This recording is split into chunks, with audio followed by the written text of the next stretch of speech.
Willkommen zurück bei Baba. Das Thema heute: Kultur.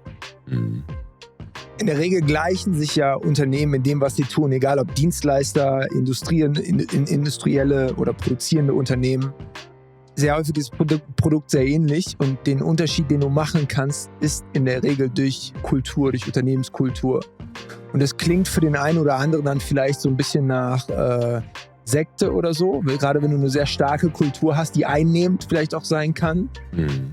Aber wahrscheinlich ist für uns einer der größten USPs ist Kultur und ist wahrscheinlich auch einer der Gründe, warum wir seit vielen Jahren in dieser Organisation sind. Mit Sicherheit. Willst du mal drüber sprechen? Ja, Kultur. Ich meine, ich habe ja schon das eine oder andere irgendwie als magisch bezeichnet. Kultur ist für mich auch Magie. Ja? Es ist etwas, das, glaube ich, über viele, viele Jahre reift. Immer auch von der Spitze des Unternehmens abhängt. Man sagt ja so schön, der Fisch stinkt vom Kopf. Und ich glaube, wenn eine Kultur stark ist, dann kommt es auch von oben. Das ist, glaube ich, etwas, was man unheimlich hüten muss. Man muss darauf achten, dass die Kultur in Balance bleibt, dass sie sich ein Stück weit vielleicht auch weiterentwickelt, aber trotzdem dem Kern irgendwie nahe bleibt. Wir haben sicherlich den Vorteil als Page Group, dass wir organisch wachsen, dass wir unsere Mitarbeiter einstellen und entwickeln und dann auch in Führungspositionen rein entwickeln und dadurch natürlich viel Vertrauen und Konsistenz und natürlich auch ein gewisser Weg irgendwie zu spüren ist. Aber ich gebe dir recht, es ist was Magisches und auch der Grund, wieso ich heute noch hier bin und wahrscheinlich auch der Grund, wieso wir so erfolgreich sind. Willst du einmal die Geschichte unseres vergangenen CEOs, der ist ja, ich glaube, über 30 Jahre war er in dieser Organisation, ich glaube, über 17 Jahre CEO einer börsennotierten Organisation. Ich glaube, normalerweise ist der Wechsel auf dem Level, also gut, die haben entsprechende Amtszeiten, aber ich sage mal so, ich glaube, die Geschäftsführung einer Organisation in der Regel ein bisschen größer wechselt. Ich glaube, da gibt es Statistiken zu alle 2,5 oder 3 Jahre. Genau, ja? hätte ich jetzt auch gesagt. Alle 2,5, 3 Jahre kommt da jemand Neues, es gibt ja auch einen Grund, warum der Vergangene die Organisation verlassen hat. Und dann kommt jemand Neues und der möchte ja relativ schnell, sagen wir mal nach 100 Tagen, einen Impact auch kreieren. Und dann bedeutet das immer wieder neuer Change für eine Organisation, immer wieder Veränderungen. Wir Menschen sind Gewohnheitstiere. Ja? Veränderung, egal ob sie positiv ist, tut uns erstmal weh und wollen wir erstmal nicht, versuchen wir erstmal zu verhindern. Ja. Das heißt, da ist dann viel Unruhe in der Organisation und wie du sagst, der Fisch stinkt von oben, der neue Fisch oder der neue Kopf, der dann kommt, bringt ja selber auch immer eine eigene Kultur, ein eigenes Verständnis für Führung, für Interaktion, für Kommunikation mit. Wir sprechen über unseren CEO, der einen tragischen Unfall hatte. Willst du mal drauf eingehen? Das ist schon eine krasse Geschichte, finde ich, die mich sehr inspiriert hat, um ehrlich zu sein. Ja.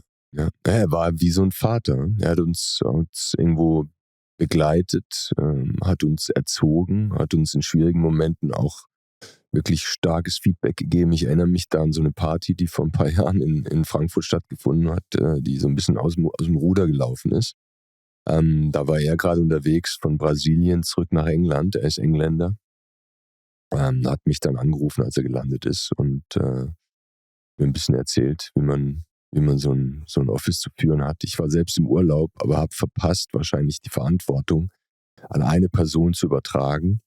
Aber gut, das ist eine andere Geschichte. Was ich eigentlich damit sagen will, ist, er war wirklich mit Herz und Seele dabei. In guten Momenten, ich meine, als dann du auch befördert wurdest zum MD oder andere Kollegen auf dem Level befördert wurden, hat immer das Telefon geklingelt und Steve war dran. Völlig überraschend. Ja, der hat ja viel zu tun und hat viel Arbeit auf seinem Tisch, aber hat sich nicht nehmen lassen, an diesen besonderen Momenten irgendwo anzurufen, ein Bravo auszusprechen. Und das ist bei mir damals passiert, bei dir passiert. Das hat schon einen großen Eindruck hinterlassen. Ne? Ich habe eine geile Geschichte zu diesem Anruf. Unser polnischer Kollege, der Polen führt, Radek, liebe Grüße an dieser Stelle. Er spricht ein bisschen Deutsch, insofern versteht er das auch, was wir erzählen und folgt uns auch. Und du hast quasi das polnische Management Board nach Frankfurt eingeladen und er wurde dann in Frankfurt befördert und er hat das quasi im großen Office, wir haben hier in Frankfurt so ungefähr 200 Berater und Beraterinnen, wurde diese Beförderung verkündet und ich habe noch nie jemanden gesehen, der so hoch in die Luft gesprungen ist, selbst als Basketballer, als diese Beförderung verkündet wurde vor allen. Das Witzige war aber, Er hat nicht damit gerechnet an dem Tag. Er hat nicht damit gerechnet. Und das Coole war, dass Goran und ich, unser Weekly Catch-up sieht in der Regel immer so aus, weil wir ja den ganzen Tag nur in Teams, also in Videocalls sitzen und das Ding halt von Stunde zu Stunde so getaktet ist, nutzen wir in der Regel unser Weekly Meeting, wir treffen uns einmal die Woche für eine Stunde, nutzen wir, um einmal durch einen Park zu laufen, weil ich habe schon drüber gesprochen, wenn man sich bewegt, kann man einfach kreativer sein und es ist ein gutes Gefühl. Und wir haben quasi Radek mitgenommen in diese Parkrunde. Und plötzlich klingelt sein Telefon und er geht dran und fängt halt an, Englisch zu sprechen und spricht dann die ganze Zeit Englisch mit irgendjemandem. Also man hat irgendwie gespürt, das muss irgendjemand aus England, aus unserer Organisation sein. Wir sind eine englische Firma. Nee, er ist davon ausgegangen, dass es ein Kunde ist. Ach, dass es ein Kunde ist, das wusste ich gar nicht. Er ist davon ausgegangen, dass es ein Kunde ist, weil in Polen immer wieder internationale Aufträge reinkommen und irgendwelches Offshoring da stattfindet. Und dadurch ist das gewohnt, mit englischen Kunden zu telefonieren und irgendwelche Deals auszuhandeln. Auf jeden Fall spricht er halt die ganze Zeit am Telefon. Und irgendwann war das dann halt so, okay, wer ist denn am Telefon, ja? Und er sagt dann so, keine Ahnung, mit wem ich da spreche. Dann habe ich gesagt, okay, put the loudspeaker on, ja, mach einen Lautsprecher an. Dann macht er den Lautsprecher an und dann höre ich halt die Stimme von Steve, unserem damaligen CEO, und sag halt, Radek, it's Steve. Und Radek so, no. Und plötzlich völlig Blutsturz, total fahl, wusste nicht mehr, was er sagen sollte. Also es war so ein lustiger Moment, den ich niemals vergessen werde. Und insofern Hut ab für unseren damaligen CEO und die Wertschätzung, die er dann auch in dem Falle den unterschiedlichen Stakeholdern in der Organisation erbracht hat, ne? Gezeigt hat. Ja. Und trotzdem haben wir es geschafft, wahrscheinlich auch aufgrund dieses organischen Wachsens, dass jetzt ein weiterer Engländer, Nick Kirk, übernommen hat und sicherlich hier und da Dinge verändern wird und anders gestalten wird. Aber so der Kern, das Herz der Kultur bleibt erhalten. Wie würdest du denn unsere Kultur bezeichnen? Was sind denn so Schlagworte, die zu unserer Kultur passen?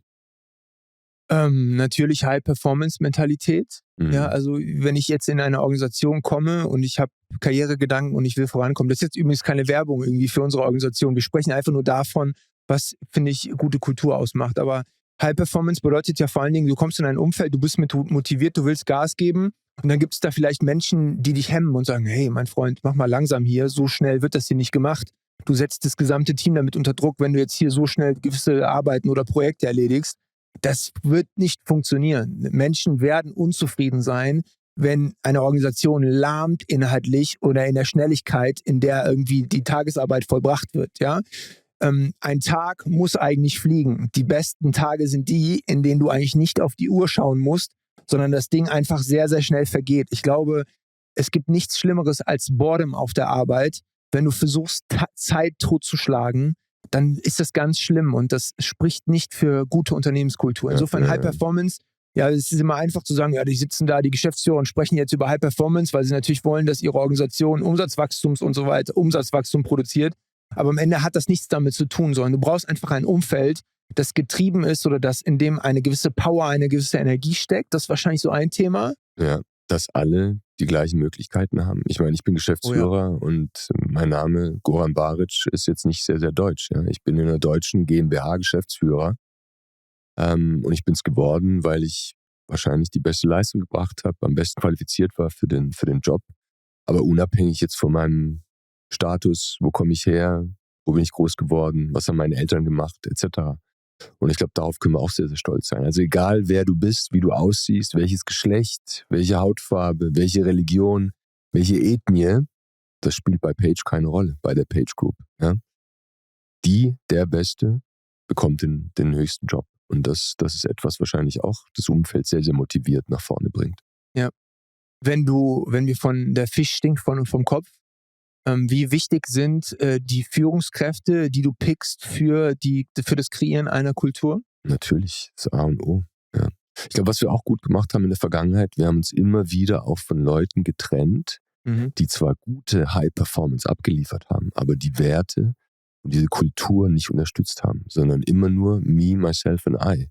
Und das funktioniert nicht. Ja? Wenn du in einem Team erfolgreich sein willst, dann musst du das Team supporten. Und das ist mit eine ganz wichtige Regel bei Page. Und das können alle bestätigen, die bei uns arbeiten.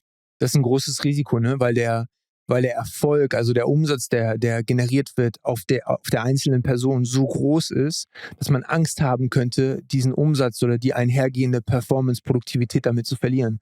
Aber das, was du langfristig verlierst, wenn das Team nicht im Flow ist immer wieder Konflikte im Team gibt, Reibereien, Ellenbogen, kostet dich deutlich mehr als alles andere. Und es gibt Geschichten auch aus der Branche, ich will da jetzt auch natürlich keinen Namen nennen, aber es haben uns Mitbewerber quasi berichtet, beziehungsweise Menschen, die dann auch dort Vorstellungsgespräche geführt haben, dann schlussendlich bei uns gelandet sind.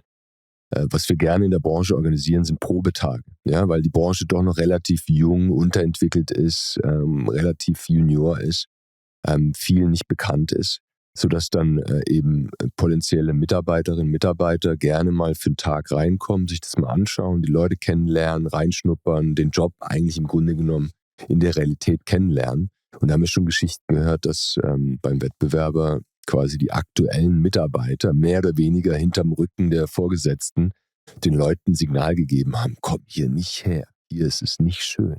Hier ist Ellbogenmentalität, hier wirst du nicht gefördert, sondern eigentlich nur im Grunde genommen ausgequetscht etc. pp. Das ist wahrscheinlich dann der Worst Case, wenn es um Kultur geht. Ja. Aber klar, Vertrauen, haben wir schon drüber gesprochen. Willst du dazu noch 2, 3 Worte sagen? Ich glaube, Vertrauen ist das A und O, ja. Und da haben wir auch in einem der Podcasts gesprochen. Ich glaube, das, was wir hier bei uns gut machen, ist, dass wir wirklich versuchen, mit Liebe und Einfühlsamkeit dieses Unternehmen zu führen. Klar gibt es Momente, wo du tough irgendwie auch durchregieren musst und Ansagen geben musst und die Leute auch irgendwie zurückweisen musst. Das ist halt so im Geschäftsleben. Aber trotzdem immer mit dem Herzen voraus. Und ich glaube, das spüren die Leute. Und wenn dieses Herz da ist, dann hast du auch in schwierigen Momenten das Vertrauen, dass die Leute dir auch folgen, obwohl es vielleicht unbequem ist. Manchmal, ich habe eine Weile lang, große Zweifel gehabt. Kennst du das, wenn in den großen Sportvereinen so lang gediente Spieler dann so vom Hof gejagt werden? Weißt du, die haben ihr ganzes Leben bei einem Verein gespielt.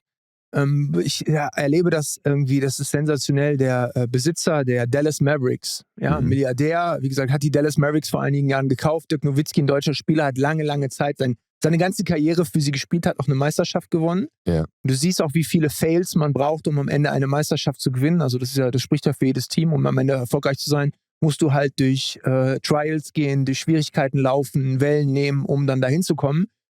Aber was ich total schön fand, ist, dass er immer eine Chance kreiert hat, um Spieler, die irgendwann, wenn die Karriere vorbei ist, weil du körperlich nicht mehr mithalten kannst, eine Rolle im Verein zu geben, dass Kultur erhalten wird, dass Kultur weitergegeben wird. Diese Seniorenspieler dürfen sich natürlich nicht darauf ausruhen, dass sie gute Beziehungen und lange Zeit für eine Organisation gearbeitet haben, weil du willst ja trotzdem in jedem Konstrukt irgendwie jede Position bestmöglichst besetzt haben. Aber wenn du einen guten Mix findest und verstehst, dass viele Menschen am Ende auch für eine Kultur, für eine Organisation stehen und es schaffst, sie zu halten, gibt es, glaube ich, sind das Vorbildfunktionen, weil die Führungskraft ist nicht der Chef, die Chefin sind in der Regel nicht die Vorbilder in einer Organisation, sondern sind eher Menschen auf gleicher Ebene, auf die man achtet, die man schaut, wie geben die sich, wie gehen die mit dir um. Und ich hatte auch damals in der Profikarriere gab es immer Menschen, die ich war ein junger Spieler und du hast da quasi mit erwachsenen Männern zusammengespielt, die schon in unterschiedlichen Ländern gespielt haben, viel Geld verdient haben und so weiter.